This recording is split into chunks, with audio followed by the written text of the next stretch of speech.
Chow Down Chow or Random Gaming, depending on what you're watching. Previewing the upcoming cards, I want to cover a little bit about what happened. All right, Stipe Miocic decision win over Daniel Cormier. Now, the eye poke, I think, is on everyone's minds. The eye poke was unfortunate. If you look at Cormier's eye, it was completely shut. It was bad. I mean, I know a lot of people online are talking about how, he got what he deserved. That's not how it works. Eye pokes happen. And to be honest, I really like how DC handled all of it, handled it gracefully. Clearly, Stipe won. I thought that was, without question, 3-2, like 3 rounds to 2.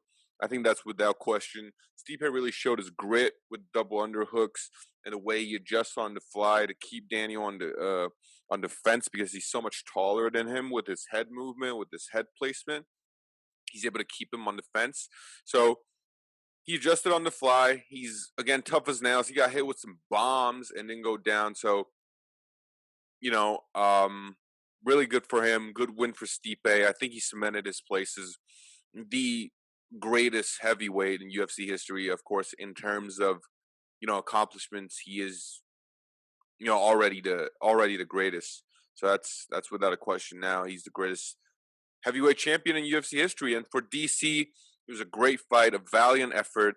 He couldn't see out of one eye, and somehow, he was able to go all 5 rounds. He didn't get finished after getting hurt badly in the second. So that's props to DC. He showed his toughness, showed his talent. The better man won that night. And it's sad to see DC retire.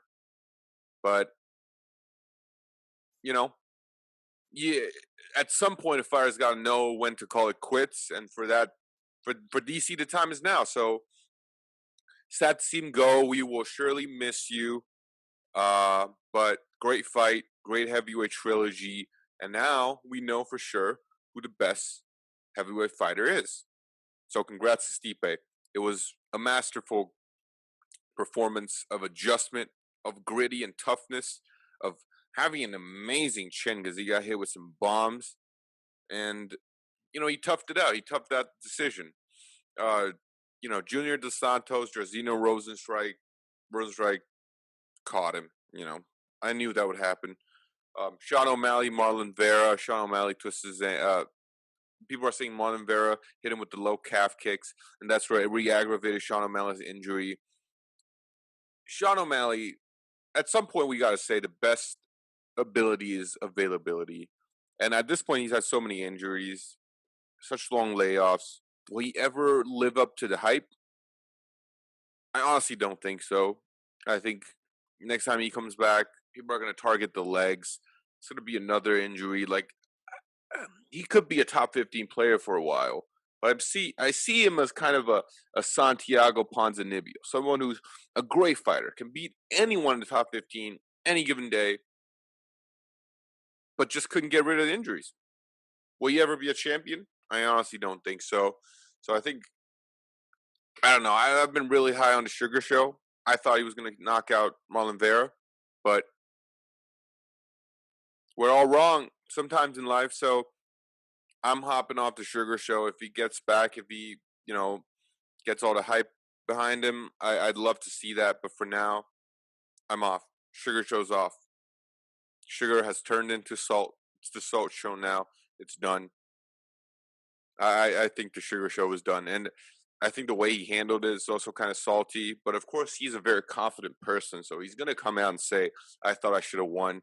So I also don't think that's really should be a surprise to anyone. But I can't see him overcoming this many injuries. I really can't see. So I'm jumping off the bandwagon. Goodbye, Sean O'Malley. I still love you. If you come back, knock people out, I would love to see that. But for now, it's over. At least for me. At least for me. Congratulations! You've made it through the video. Now, go subscribe to all the links down below, comment, and hit that like button, and I will see you all in the next one.